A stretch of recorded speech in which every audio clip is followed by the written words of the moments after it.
दोस्तों, कभी सोचा है कि जब जिंदगी हमारी उम्मीदों के खिलाफ जाती है तो हमारे दिमाग में कितने अजीब अजीब ख्याल आते हैं। कभी लगता है अगर हमारे पास पैसे होते तो जिंदगी कितनी आसान होती। कभी लगता है दुनिया में बुरे लोग क्यों हैं और अगर ये बुरे लोग ही ना हों तो शायद सब ठीक हो जाए। इन्हीं सवालों से जन्म लेती है एक गहरी और दर्दनाक कहानी, क्राइम एंड पनिशमेंट यानी अपराध और दंड। इसे लिखा था रूस के महान लेखक फ्योदोर दोस्तोयेव्स्की ने। ये कहानी हमें सिर्फ अपराध नहीं दिखाती बल्कि बताती है इंसान का जमीर उससे कहीं ज्यादा ताकतवर होता है। रास्कालिनकोव की हालत, शहर है सेंट पीटर्सबर्ग। वहाँ एक गरीब छात्र रहता है, रास्कालिनकोव यानी रास्को। वो तेज दिमाग वाला है लेकिन गरीबी ने उसके सपनों को कुचल दिया है। सोचिए, जेब में एक सिक्का भी न हो, कमरे का किराया चुकाने लायक पैसे भी न हो और भूख की वजह से कई रातें बिना सोए निकल जाएं। ऐसी हालत में इंसान के दिमाग में क्या क्या ख्याल आते होंगे। रास्का के मन में भी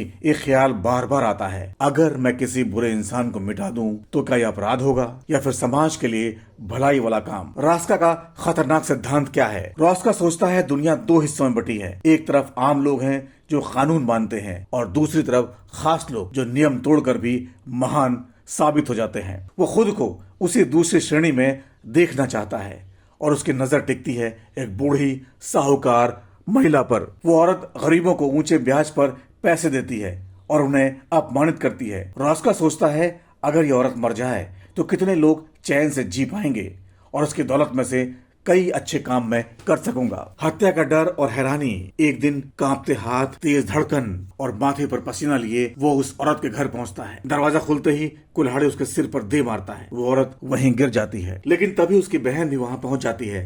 रास्का घबरा जाता है और मजबूरी में उसे भी मार डालता है। वो दौड़कर घर लौट आता है, सांसें तेज, दिल धड़क रहा है और उसे लगता है अब सब कुछ बदल जाएगा। लेकिन असली जंग तो अब शुरू होती है, उसके दिल और दिमाग के बीच। अपराध बोध की आग। शुरू में उसे लगता है उसने सही किया लेकिन जल्द ही उसके भीतर अपराध बोध आग की तरफ फैल जाता है। वो नींद नहीं ले पाता।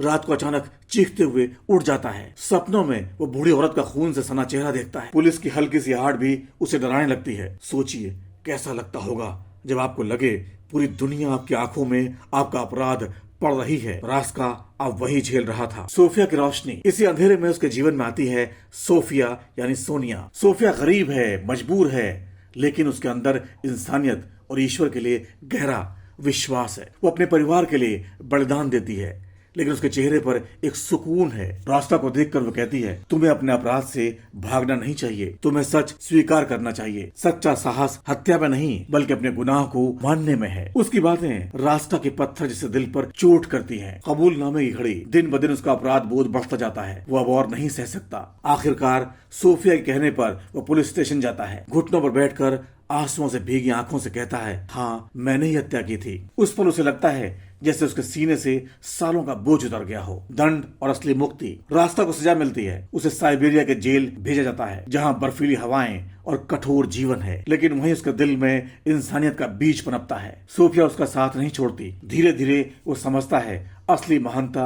खून बहाने में नहीं बल्कि दूसरों के लिए जीने में है। जेल की दीवारें उसे कैदी बनाती हैं लेकिन सच स्वीकार करने से उसका दिल आजाद हो जाता है। समापन। दोस्तों, क्राइम एंड पनिशमेंट हमें सिखाती है कि इंसान चाहे कितना भी समझदार क्यों न हो, अगर वो अपराध करता है तो उसका जमीर उसे चैन से जीने नहीं देगा। सच्चा साहस और सच्ची शांति सिर्फ सच्चाई, ईमानदारी और इंसानियत में है। तो बताइए, क्या आपको लगता है कि रास्ता का सोचना सही था? कमेंट में जरूर लिखिए। अगर ये कहानी आपके सोचने पर मजबूर कर गई तो वीडियो को लाइक करें, चैनल को सब्सक्राइब करना बिल्कुल ना भूलें। शुक्रिया।